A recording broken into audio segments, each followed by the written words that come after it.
In late 2014, when I was at the Pentagon, I received an email from a colleague who I'd met in New York City. In the email was a presentation developed by one of the top 5 audit firms. This presentation really showed a number of ways the Chinese Communist Party was attacking companies. I didn't stop feeling, affection for the Chinese people or China, but I began to ask a question about the Chinese Communist Party, because before that I had never really studied the party. And so I started to read everything I could.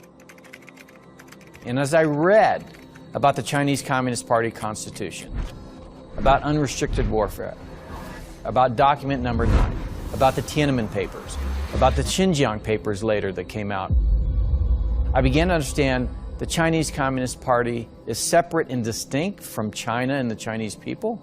And most importantly, it represents a grave danger to the American people.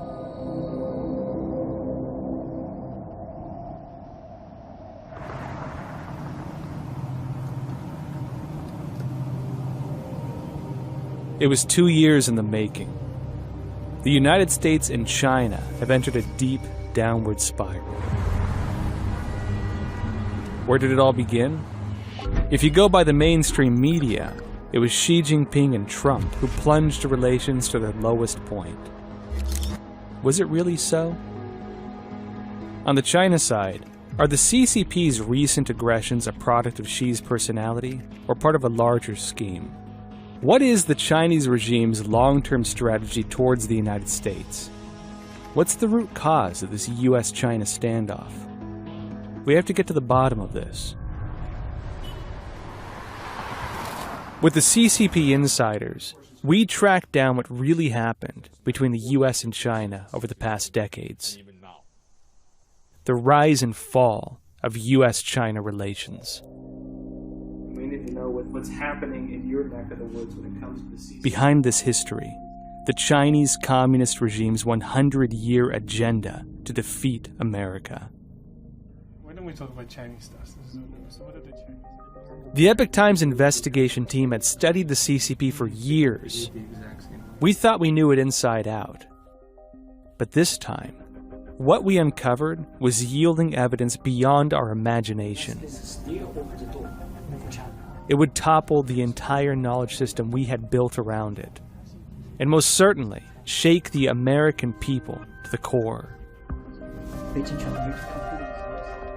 Our investigation begins from a confidant of Mao Zedong, founder of the Chinese Communist regime. Li Rui, born in 1917, was Mao's personal secretary in the 1950s. He was among the few more right-leaning communist revolutionaries. Li was thrown into prison by his party and spent 8 years behind bars for his mild criticisms of the regime. Li's diary and meeting notes, currently held by the Hoover Institute at Stanford University, provide a rare peek into the discussions at key moments in CCP history. The meeting notes start from 1948, about a year before the Communist Party established its regime in mainland China.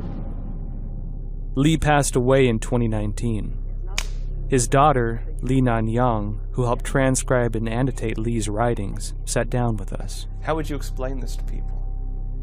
After my father passed away, I started to organize his meeting minutes.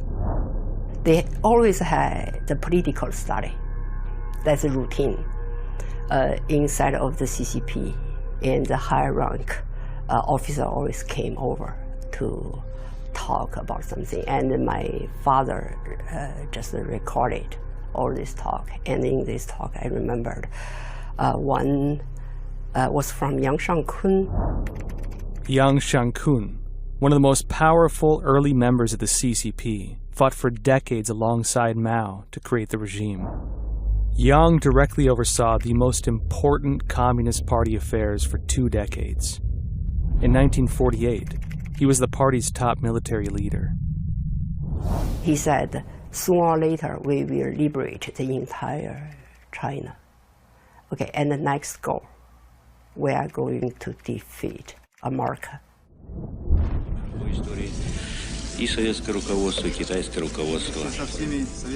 We work together with the Soviet Union. We become really strong.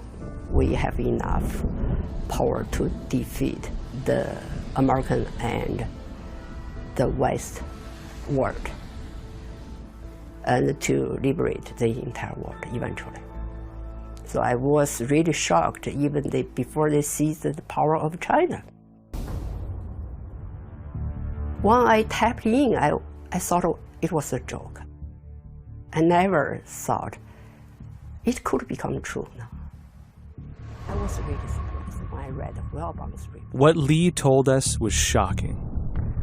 It's hard to believe the CCP had such huge ambitions back in 1948. After all, the party was struggling to survive a civil war with the nationalists. It hadn't yet even taken over China. But after trolling through the CCP's internal policy records, we found that early on, when Mao first founded the communist regime, the party had laid down two basic strategic principles towards the United States. First, the United States is the ultimate enemy of the CCP, and defeating the United States is the only way for the party to achieve global domination. Second, defeating the United States is a long-term process and a protracted war. These strategic principles were hidden from the public, but we managed to find their traces in the internal party meeting records, policy documents, and Mao Zedong's own words. They were leading directly to this ultimate goal. In 1949, the year the CCP seized power in China, Liu Dingyi, then head of the Central CCP Propaganda Department, wrote in an article, "The day will come when all mankind will sing a song of triumph over the American imperialists. That's a fact-based, scientific prediction." In Castaway Illusions, Prepare for Struggle, Mao says the slogan, "Prepare for Struggle," is addressed to those who still cherish certain illusions about the relations between China and the imperialist countries, especially between China and the United States. In U.S. Imperialism is a Paper Tiger, Mao says, "When we say U.S. imperialism is a paper tiger, we are speaking in terms of strategy, and this tiger must die. We must continue to wage struggle against it, fight it with all our might, and that takes time." The 100-year goal that the CCP has to become the world's leader, which of course starts with dominating the United States, is accelerating. So it's really important for Americans in particular to understand this is the plan. It has been being executed by the CCP for decades, and well-intentioned American presidents and other leaders have been duped by that. It is terrible that the CCP has gotten so far along in this 100-year plan, but they've gotten really close to succeeding. The agenda of the CCP, you have to understand, is the long game. They don't care if it takes 50 or 100 years to turn the world 100% communist under their control. So exactly when and how did the CCP's long game start? We need to go back to before the party was even ruling China.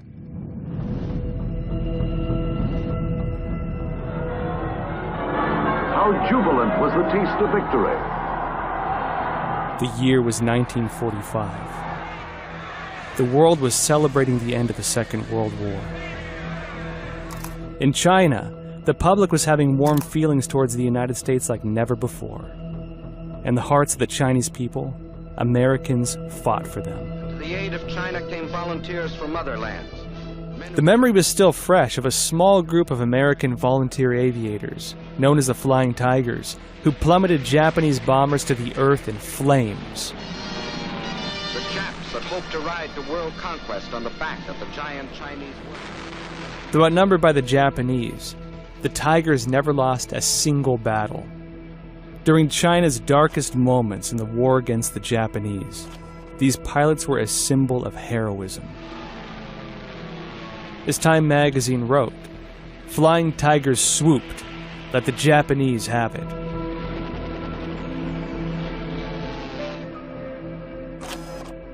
The CCP, relying on the U.S. to be the peacemaker between the party and the ruling nationalists, spared no effort to take advantage of the pro-American sentiment. And in doing so, prevented its own destruction. On July 3, 1943, the day before America's Independence Day, CCP mouthpiece Xinhua Daily published an editorial in a tone that would shock most communists today. Since a young age, we have thought of the U.S. as a lovable country. The Chinese people hold good impressions of the U.S. based on the democratic and open-minded character of its people.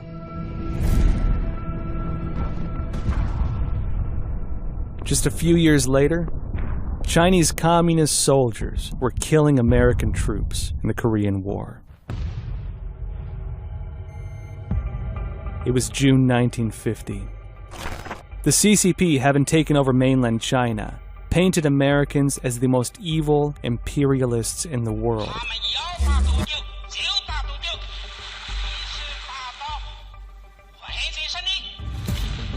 To eliminate pro-US sentiment in China after World War II, the Communist Party launched a massive propaganda campaign, teaching the Chinese people to, quote, hate, despise, and look down on the United States.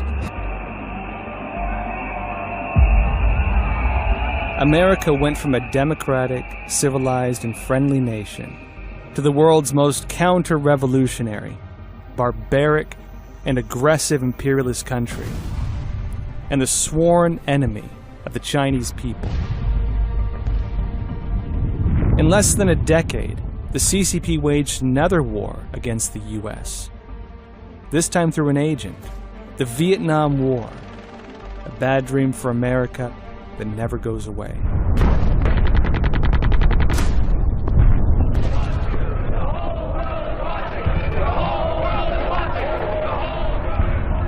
I speak out against this war because I'm disappointed with America. Americans remember the anti-war campaign, but who was on the other side of the Vietnam War? The Vietnamese were just cannon fodder, and the Chinese Communist Party encouraged and supported the war. It was Mao Zedong who took 60% of China's revenue and forced the northern Vietnamese to fight the southern Vietnamese. And for what? To defeat American imperialism.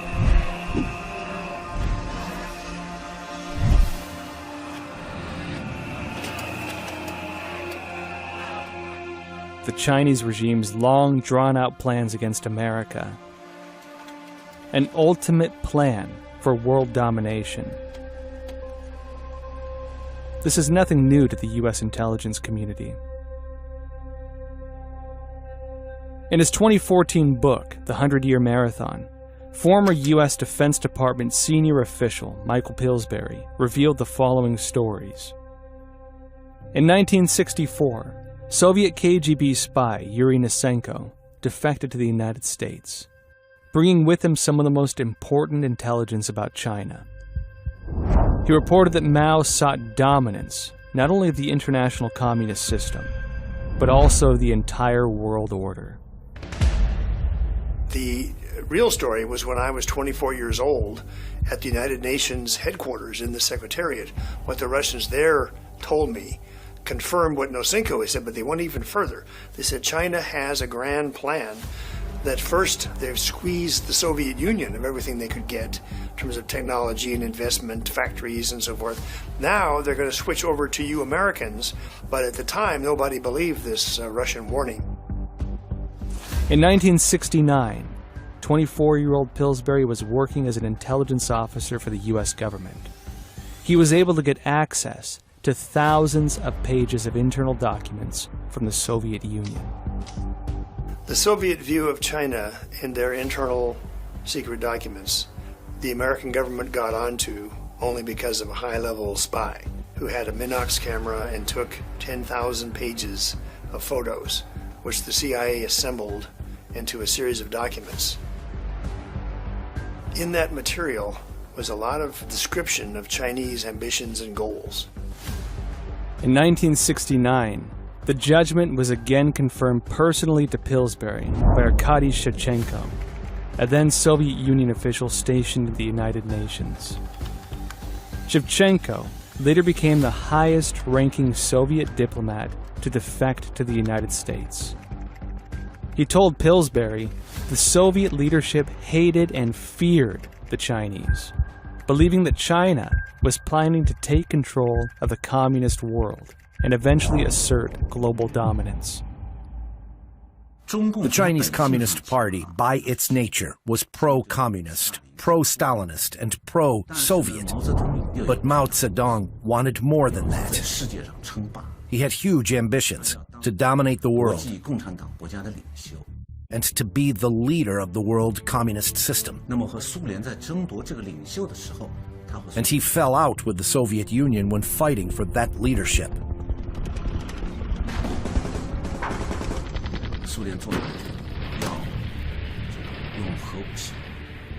After the battle, Soviet Russians considered launching nuclear strikes on major Chinese cities, including Beijing.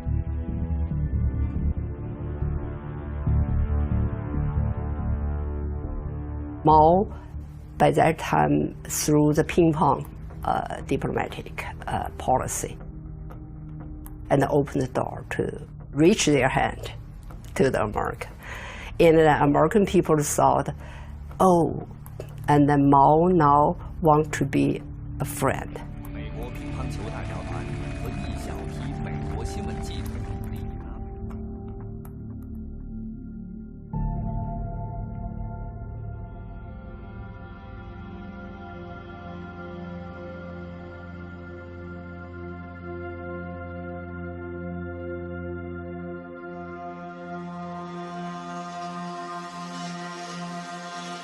Beijing's olive branch to the United States was unprecedented. And it came at a good time.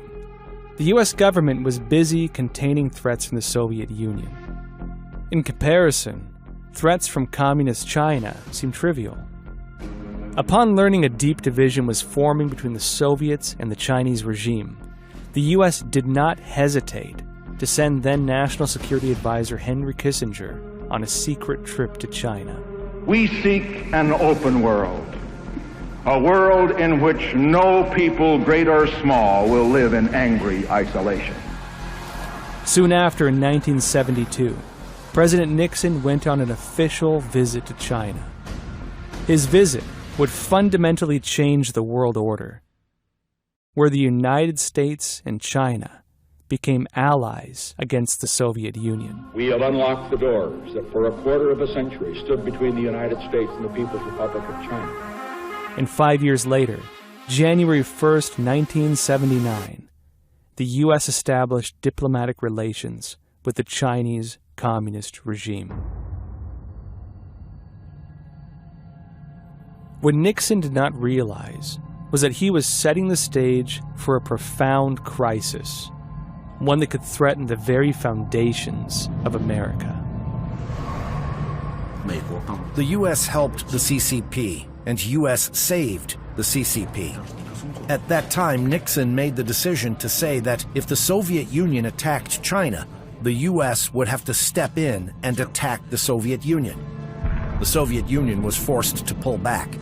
Then Mao Zedong realized that if he didn't ally with the U.S., he couldn't survive. He would be dead. So he was forced to be more pro-America.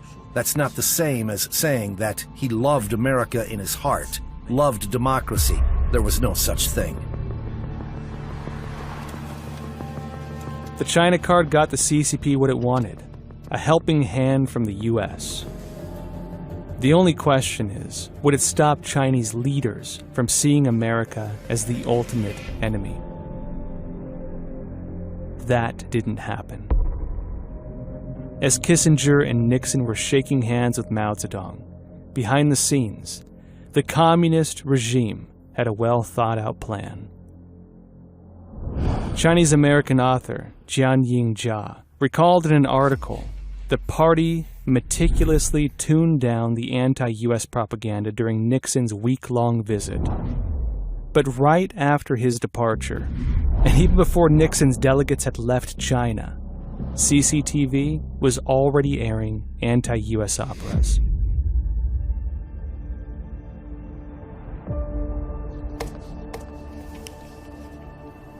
Sifting through massive documents, we realized one thing. Be it Mao or successors to come, the CCP's 100-year agenda has not changed since day one. To defeat the United States, become the world's top superpower, and establish a new world order dominated by the CCP by the 100th anniversary of the founding of the regime. Among the leaders after Mao, one man was arguably the most deceitful, Deng Xiaoping. 如果中国有朝一日变成一个超级大国，世界人民同中国人民一道打倒它。 After Mao died, Cultural Revolution finished in China, economy just at the edge. Then Deng Xiaoping need something to save the CCP. He decided to open the door economically and open the door to the West country. And he visited the US and by his cowboy's hat. And the people just thought he was different from Mao.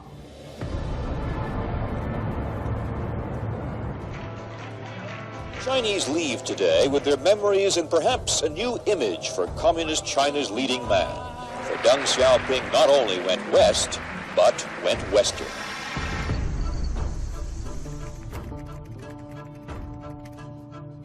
In response to US journalists, this is how Deng phrased US-China relations. China is not important to the world, because China is still very poor and has limited power. If we want to confront the Soviet Union, we have to depend on the United States. Deng's foreign policy in a nutshell: hide your strength and bide your time.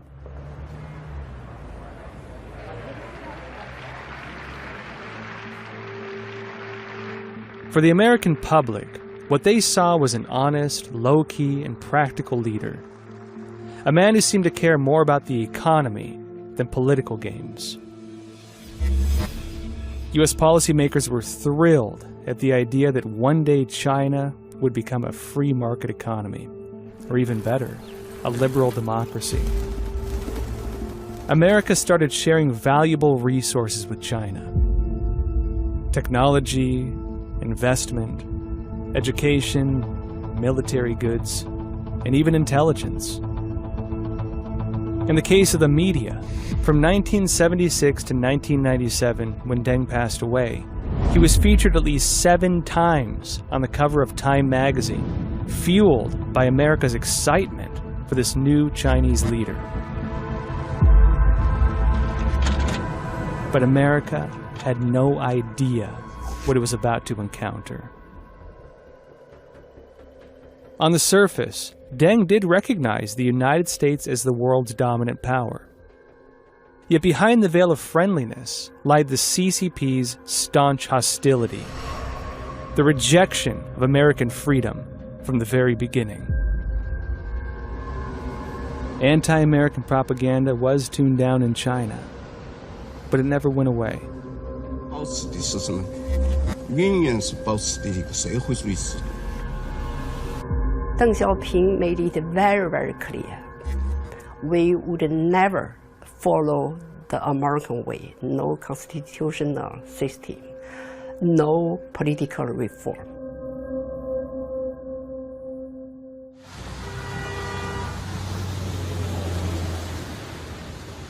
For almost 20 years, the United States and China maintained a sort of peace, at least on the surface.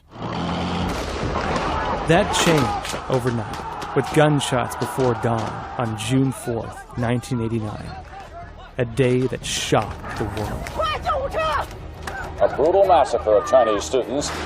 The world is a much different place tonight.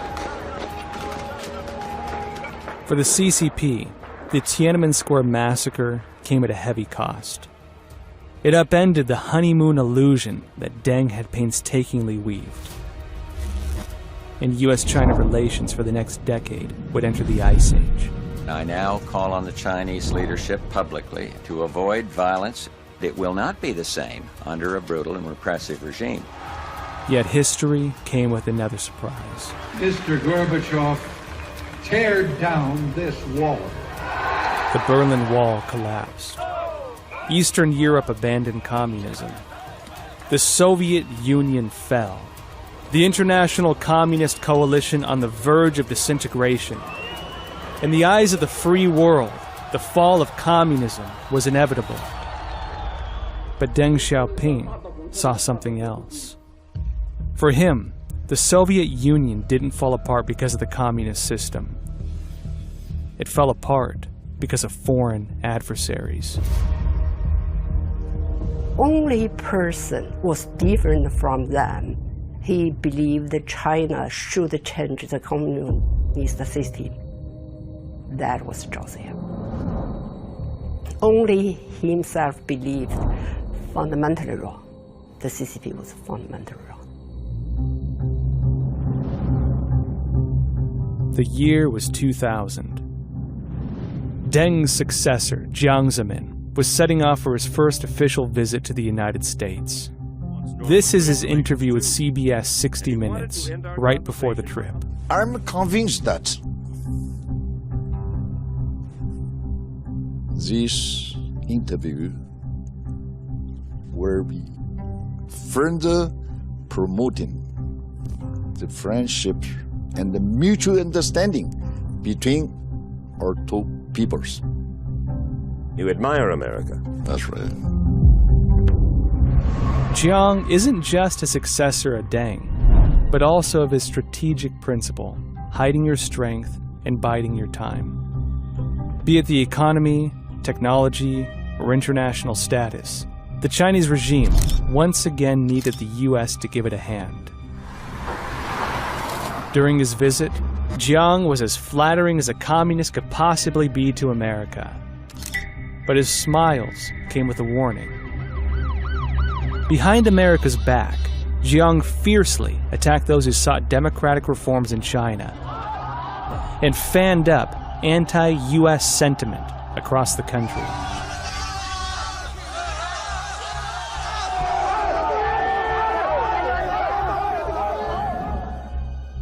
In a society where large-scale protests are heavily regulated even today, how were the protests against America so widespread and well-publicized?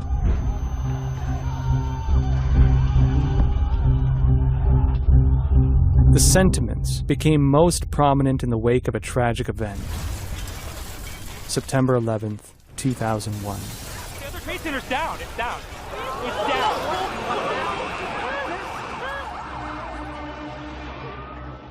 When the American people were grieving their loss, some Chinese netizens, brainwashed by the party, cheered for America's suffering.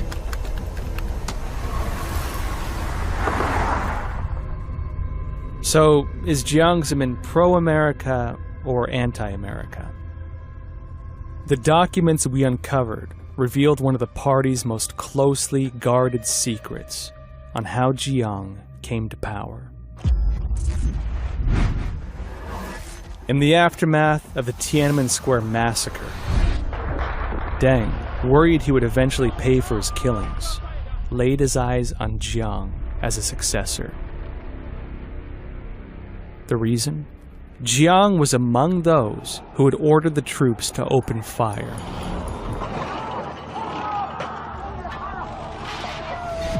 As the biggest political beneficiary of the massacre, Jiang pushed China to its darkest era of human rights. He also embodied the dual nature of Beijing's foreign policy to its fullest extent. appearing pro-American on the outside and anti-American on the inside. But America once again overlooked the CCP's ambition. I believe that the United States and China can accomplish a lot when we work together to fight terrorism. The same year, Jiang ratcheted up the budget to purchase Russian weapons. A 2021 report from the Congressional Research Service found that in 2001, Russian arms exports to China exceeded $2.5 billion. That accounts for half of all Russian arms exports. China became the world's largest arms importer.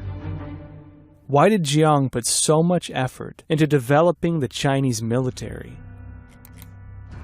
In a 2004 congressional hearing, University of Pennsylvania professor and China expert Arthur Waldron warned lawmakers. The new Chinese military is the only one being developed anywhere in the world today that is specifically configured to fight the United States of America. Jiang wasn't just using Chinese troops.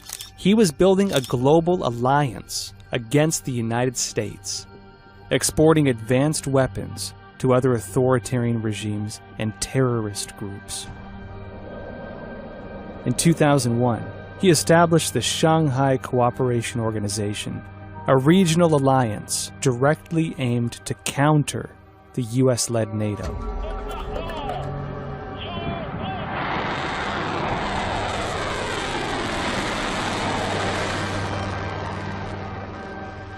China started exporting increasing amounts of missile technology to Iran. And the Iranians began trading that with the North Koreans. Then there was the direct export of missile technology to Pakistan, enabling the Pakistanis to make a family of solid fuel ballistic missiles, from artillery rockets to intermediate range ballistic missiles. All of that technology is traded between the North Koreans, the Pakistanis, and the Iranians. It's all Chinese technology.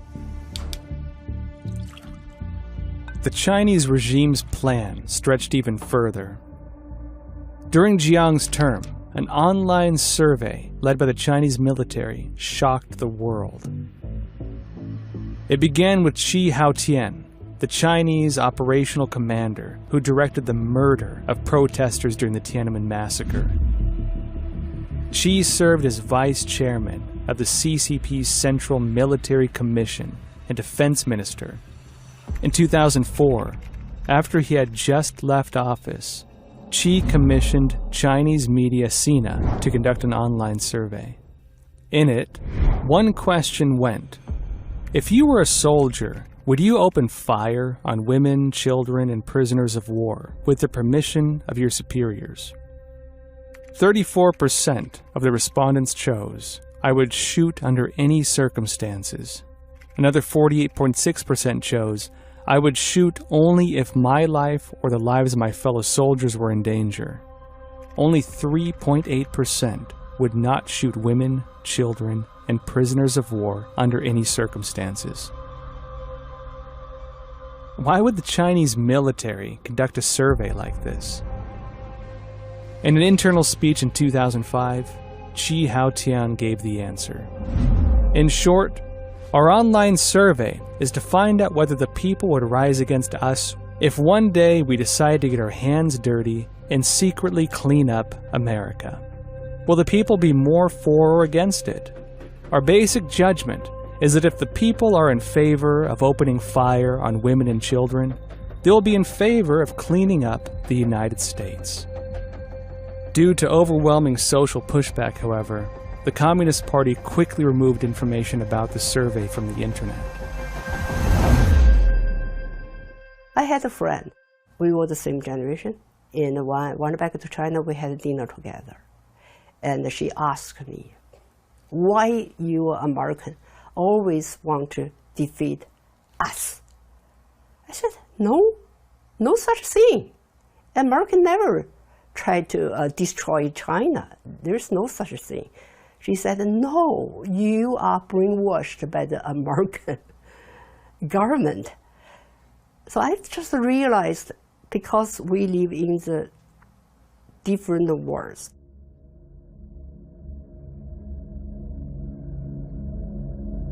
In a world like communist China in the 2000s, military buildup and anti-American sentiment raged on, even during the term of Jiang's successor. As mild-mannered as Hu Jintao seems, the smell of gunpowder was still in the air.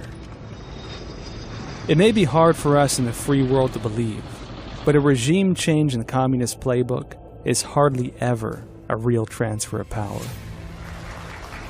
During his 10 years as the CCP's top leader, Hu was just a puppet of the old guard, and the CCP's hatred towards America remained hidden in plain sight. Things started to change in 2012, when Xi Jinping took power.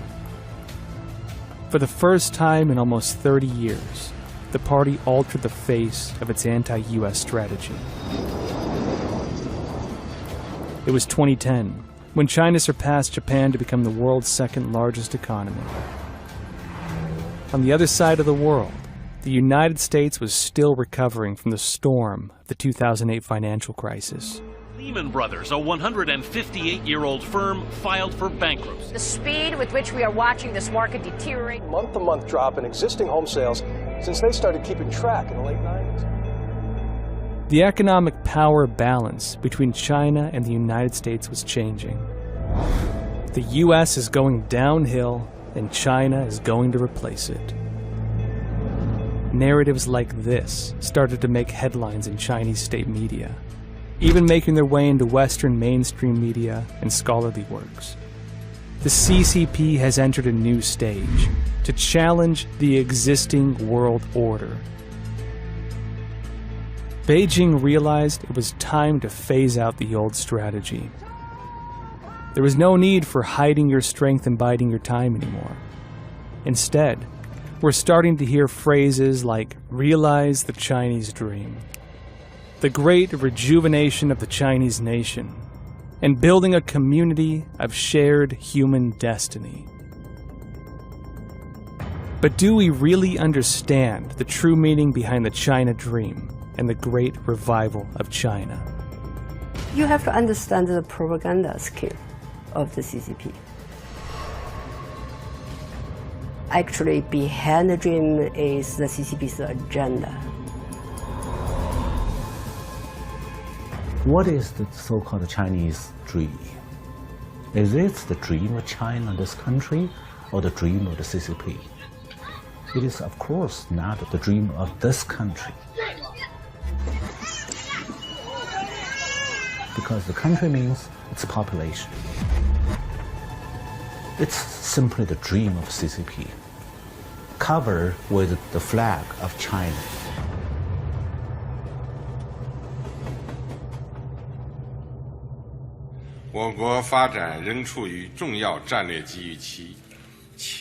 Chinese Supreme Leader Xi Jinping has declared that China is seeking the China dream. I call it the China nightmare.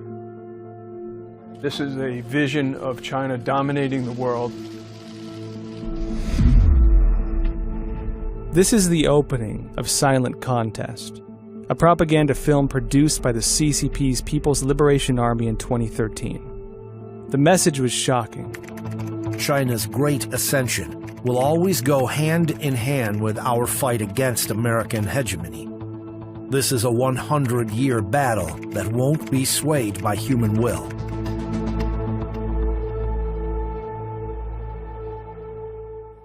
But there were new warning signs ahead.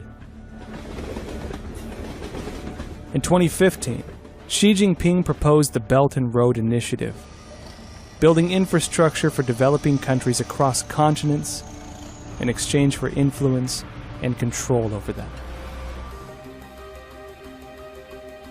Meanwhile, Beijing started to expand its military presence around the world.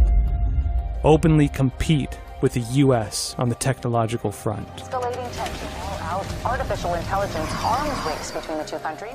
Develop central bank-backed digital currency to vanquish US financial control. First major economy to create its own digital currency. What is Beijing's endgame?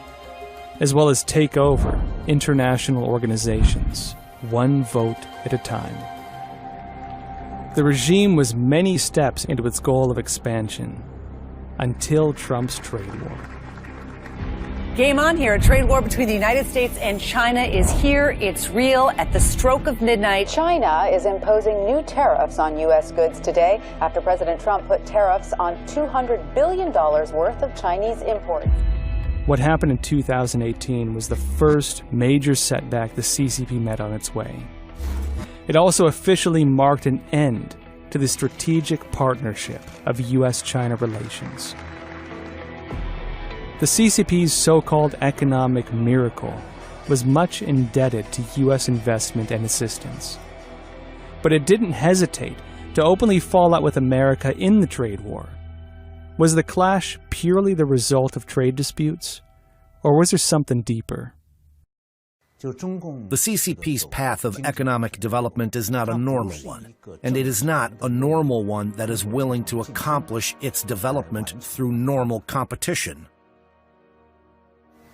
For example, the world's intellectual property industry stipulates that you cannot steal the intellectual property of other countries, and the CCP is thinking, if I don't steal property rights, I can't develop.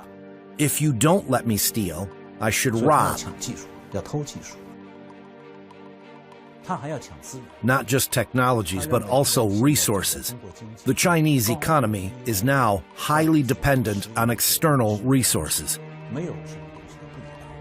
It knows very well that there is only one way, hegemony. And the first obstacle to hegemony in this era is the United States.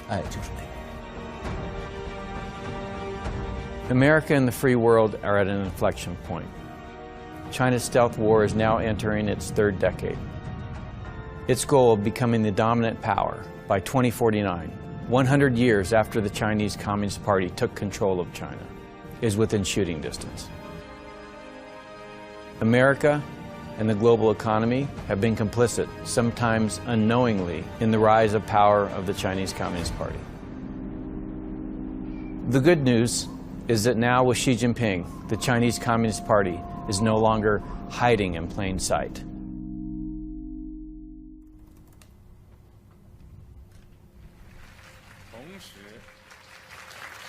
中国人民也绝不允许任何外来势力欺负、压迫、奴役我们。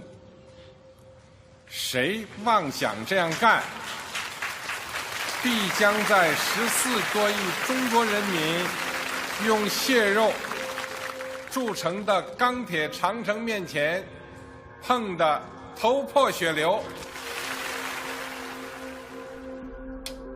当今世界正经历100年未有之大变局，突如其来的新冠肺炎疫情对全世界是一次严峻考验。Great changes unseen in a century, a slogan that Xi Jinping first coined in 2017, became a political buzzword in the CCP, especially in 2020. For the communist regime, the timing of how the global pandemic began wouldn't have been more perfect. It was a devastating blow to the entire world. We've all witnessed how the CCP turned the initial cover-up of the virus in its favor, a chance to weaken the free world that had always prevailed, and to set off a World War III to reset the world order. On July 1st, 2021, when the CCP celebrated the 100 years of its founding, the great rejuvenation of the Chinese nation was mentioned 21 times. There was no mention of who the foreign enemy is, but it's no longer a secret. The party's anniversaries are usually coupled with the release of jingoistic war epics. This time, the party chose to focus on the only war that Chinese troops fought head-to-head with American soldiers, the Korean War. 我们将要面对的是世界上装备最好的美国军队，战斗会非常艰苦，但我们要争取胜利。 In it, well-equipped but overly confident U.S. troops were portrayed as aggressors who suffered defeat by heroic Chinese Communist Party soldiers who survived on raw potatoes.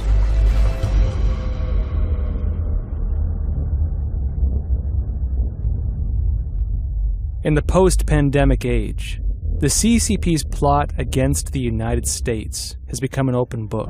美国不代表国际舆论。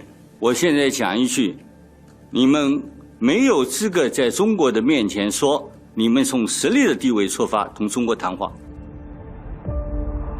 Yet for those of us living in America, there's more to the story than we were capable of seeing before. China's foreign ministry has been accusing the U.S. of increasing tensions with Russia and hyping up the possibility of war. What is causing the fundamental division between the U.S. and China? Why have party leaders been so consistent in carrying out this century-old agenda? Why advocate for America's demise? Remember, the United States has been the economic engine for the world economy for the past 70 years. So they want to take that over and to control that for the benefit of the Communist Party. America is the only force on the planet that can bring them down. They know that if they're going to be victorious, they have to destroy the shining example of liberty on this planet. The only country that can confront them spiritually, philosophically, economically, militarily. The only opposition they really have. They often refer to warring states and the tactics of the warring states period. And one of those tactics was a kind of win or lose, I win, you lose, zero-sum game. Only one country got to lead the world. And that country had to destroy the others or set them against each other or undermine them, steal their technology. There are a variety of techniques that were used. One thing has never changed about the Chinese Communist Party. From Mao to Xi Jinping, there's not a single one who didn't stress that he is a member of the Communist Party. What is a Communist Party? The Communist Party is a political force that wants to overthrow the existing order of the world, to take over the world, to control the world. Therefore, as long as it is a Communist Party, no matter how many leaders it changes, it will not change its nature. Fundamentally, there's a problem with communist ideology is that it views everything else as a rival. There is a xenophobia about global dominance, and if there's going to be global dominance, it can only be by one power. So the United States should never dream of being a so-called friendly relationship. There's no way to reach that. Because in front of you, the United States, is a tiger. He wants to eat you. Like myself, Americans are witnessing how an old friend of nearly 50 years tore off its mask and finally revealed the face of a cold-blooded killer. We cannot help but ask, what did the U.S. government get wrong about the Chinese Communist Party? How did U.S. policy fail? What price must we pay for this failure? And how exactly did the CCP do it? How did they deceive the sky?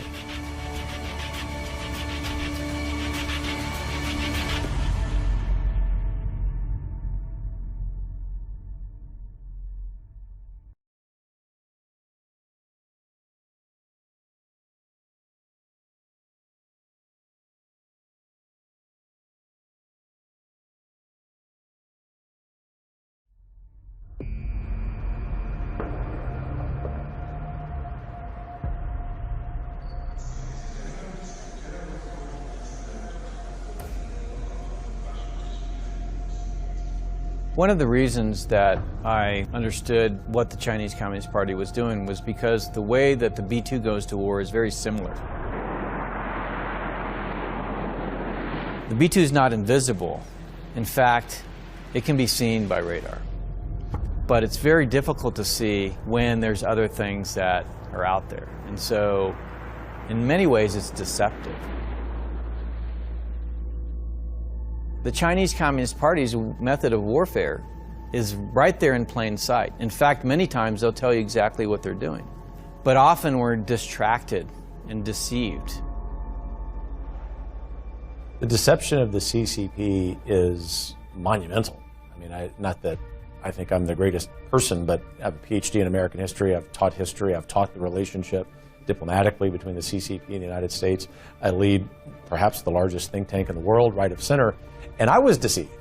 So I say that for people to understand it's okay for you to admit that you were deceived by this, because it comes from what I believe is the inherent goodness of Americans to give every people on earth, regardless of who they are, what they look like, the benefit of the doubt. And what I'm saying is that deception has been laid bare.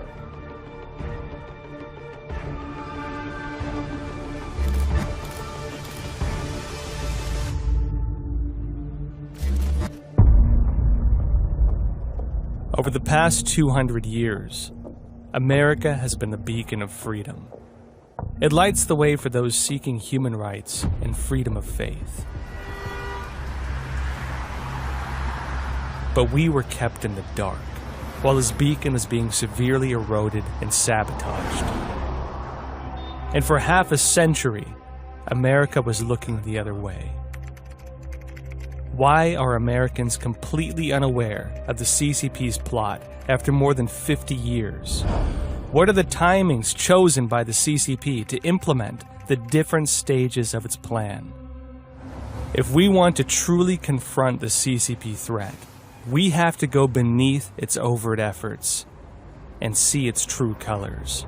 China has a sort of a binary strategy toward the United States. On one hand, it strategically has a very stable continuity based upon its ideology, based upon the institutional incompatibility of the two countries. So that's very clear to the Chinese core leadership. They always view the United States as the ultimate rival, as the source of the biggest threat to the Chinese regime. That's continuity. There's also changes, there's also variations, and that comes to mostly to the point of timing. So at what point China should adopt an offensive position? At what point China could conduct a strategic withdrawal or retreat? That is basically based upon the specific timing and specific circumstances of the international situation.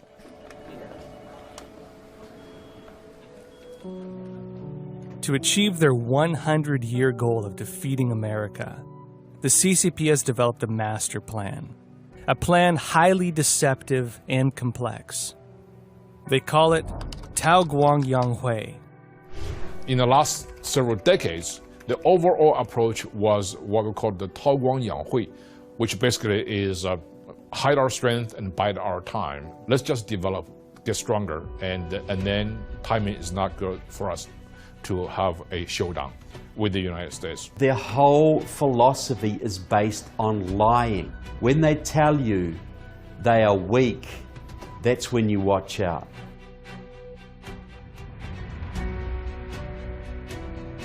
The phrase, hiding your strength and biding your time, is often attributed to former CCP leader Deng Xiaoping. But in fact, its origin traces back to Mao Zedong.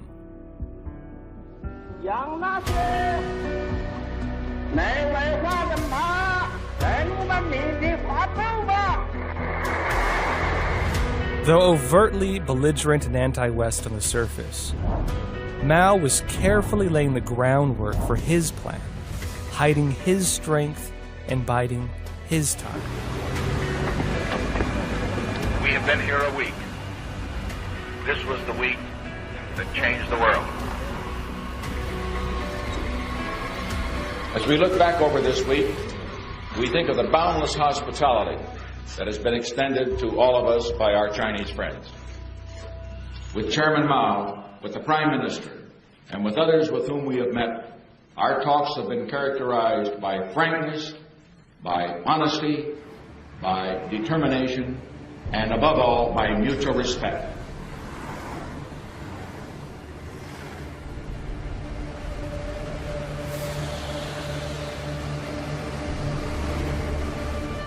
I think they started out very unfriendly in 1949, and they became much friendlier after 1972.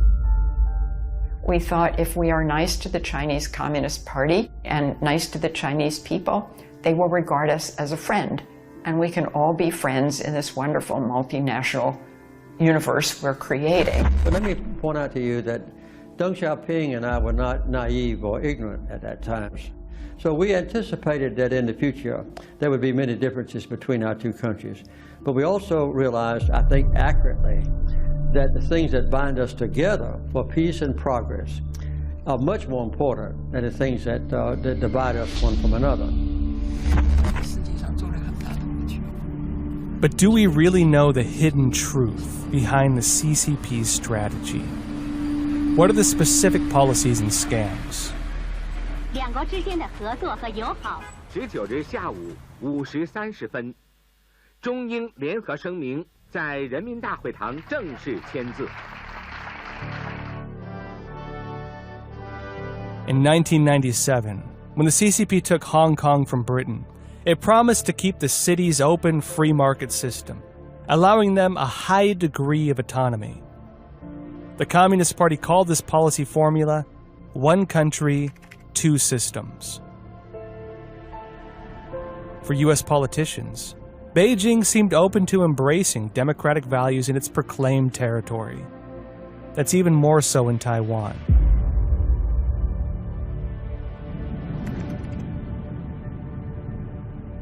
When Henry Kissinger met Mao at his residence in Beijing in the 70s, Mao made these claims about Taiwan.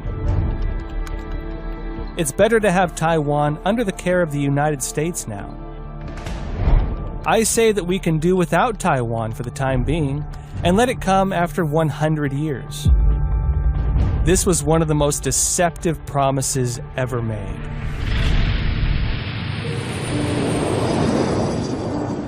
We are very concerned by the PRC's provocative military activity near Taiwan.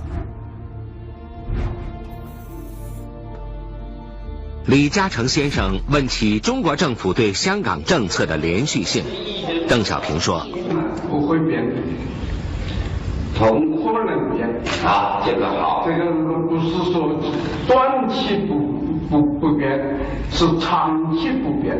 这个道理我过去讲了多少次？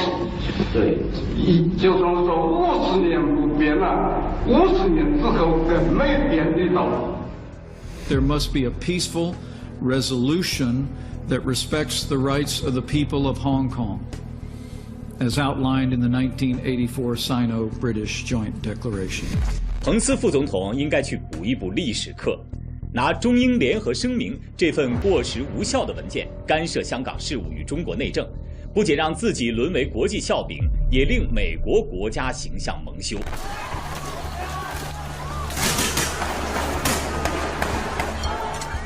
2019, the world watched in shock the death of Hong Kong's freedom. I would describe now as the collapse of one country, two system. This is the end of Hong Kong. This is the end of one country, two system. Make no mistake about it.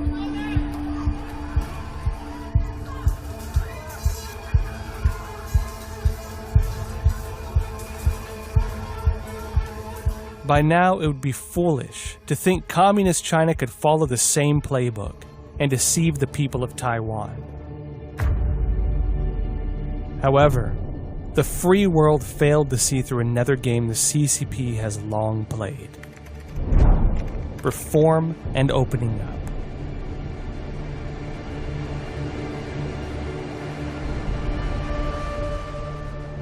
What American corporate, financial, and political elites have found out is that they've been duped.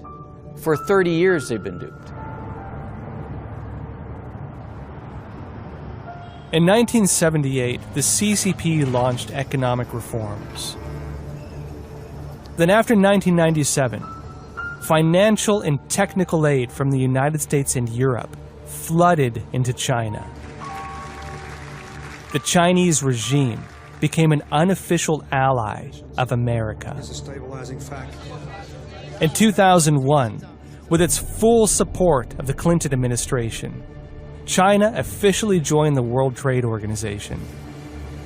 The Ministerial Conference so agrees.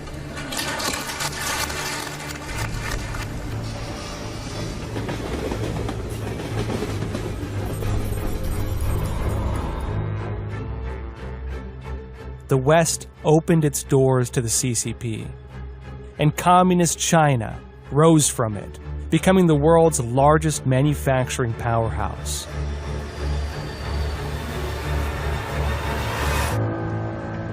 We allowed them to ascend to the WTO in 2001, a little early. We allowed the yuan to be part of the IMF's SDR way too early, but they didn't live up to any of the fundamental listing requirements. When the Clinton administration agreed to let China into the World Trade Organization, which surrendered the most favored nation clause that we had been using, there were people who said this is going to be a disaster because you have let China in under modified rules. In other words, it doesn't have to behave by the same rules as the other members of the World Trade Organization. And the Clinton administration said, oh, don't worry about it. This is, and this is an exact quote, this will be a poison pill for China. And the exact opposite happened. Instead of ending the trade imbalance became much worse, which it continues to be today. In the 2 decades after joining the World Trade Organization, Communist China ushered in a golden age of economic boom, an era where America's manufacturing sector crumbled. No matter where you're doing business around the globe, the factory floor is in China. The fact is that we have been leading manufacturing jobs in the whole country. We went from almost 20 million jobs back in 2000 to 12.3 million today. How did it happen? What traps did we fall into when dealing with the CCP? And what false hopes were we given? The CCP chose to privatize its companies and to join the WTO, but there's a reason behind it, and that is nearly all state-owned firms were collapsing, and they were dragging down the banks with them. The CCP had no other choice but to turn all state-owned firms into private companies, and then give the ownership of these companies to the officials. A set of data we uncovered revealed what the CCP had tried hard to keep from U.S. political elites. These statistics came from an article titled Saving State-Owned Banks. In July 1997, China's 4 major state-owned banks were in deep crisis. Bank losses became an open secret. At the end of 1999, the 4 major state-owned banks had a total of about 3.2 trillion yuan of non-performing loans. The CCP's public ownership of enterprises was a total failure, with the banking system on the verge of collapse. In state-owned firms, tens of millions of employees lost their jobs. In fear of losing power, the Communist Party once again rewrote its history. By covering up the failure of the socialist economic system, the CCP branded itself as an open-minded regime, willing to abide by the rules of the global market, and eventually cheated its way into the U.S. and Western market. At this time, the U.S. thinks, look how great the Chinese Communist Party is. They have already privatized their economic sector. They have already achieved a market economy. So we can let them join the WTO. This is really a socialist system masquerading as a capitalist system. And the reason for that is that all of the Chinese companies that pretend to be independent or semi-private are in fact controlled by the Communist Party of China.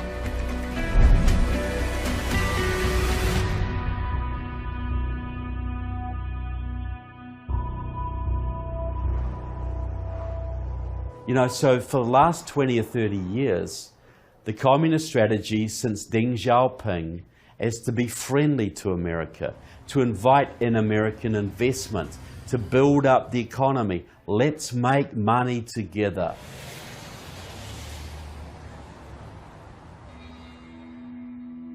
Americans, not understanding Marxism, not understanding communism, believed that because China was going back to business, that China was inviting foreign investment, they must be abandoning their communist goals. The vast majority of people in the West who study the Chinese economy and Chinese politics have made the same mistake. They believe that the CCP will embrace democracy when it embraces the market economy.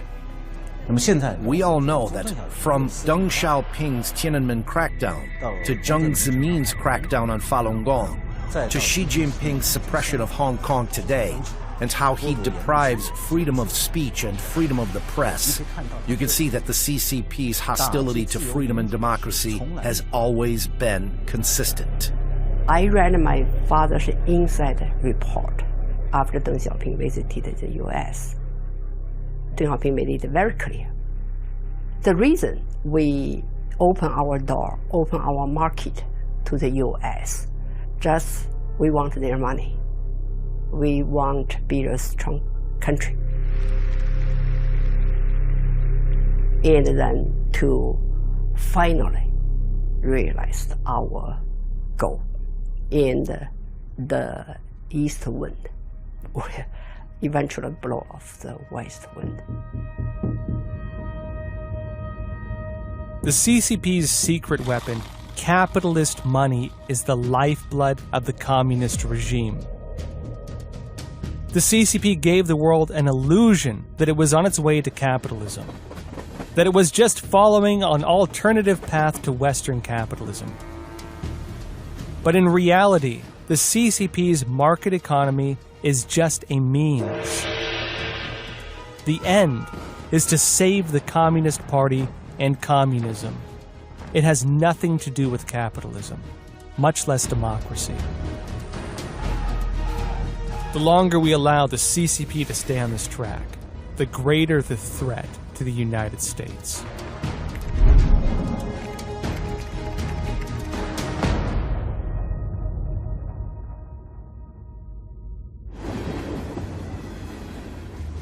The CCP has the best bait for the world: China's 1.4 billion population and its huge market.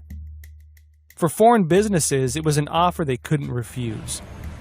Give us your technology, and we allow you into the playground. But what these foreign companies did not expect: in order to operate in China, these companies were required to form joint ventures with local companies, and were forced to share their sensitive private technology. Forced technology transfer helped the communist regime build up its own brands, and these brands started to capture and monopolize the domestic market. Next, with the price advantages and state subsidies, the Chinese brands flooded into the international market, directly challenging and squeezing out established international manufacturers. I mean, what they're using right now is basically they're inviting foreign companies in so they can take their money, take their technology, and get rid of them when they, at the first opportunity, which is what I think is happening to Tesla right now.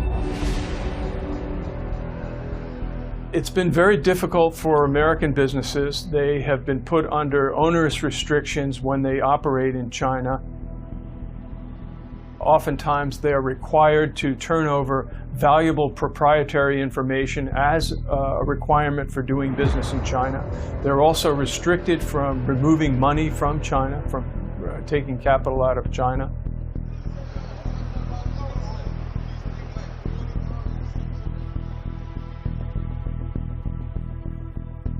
In the past 20 years, America's painstaking effort to help China enter the world stage, Beautiful history we wrote together.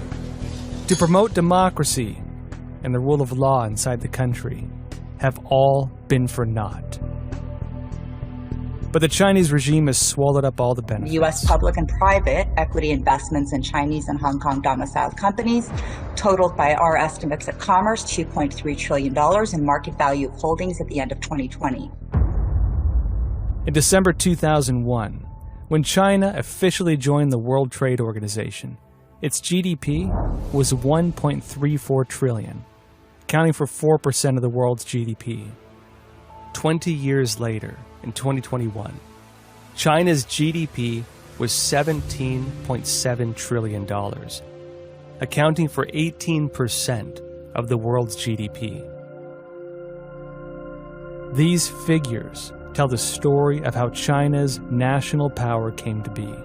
It was all a scam. It was all a lie.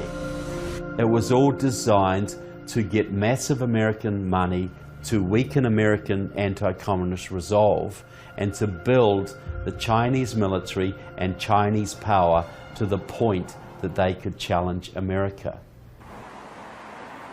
This has been a great deception on the part of the Chinese Communist Party.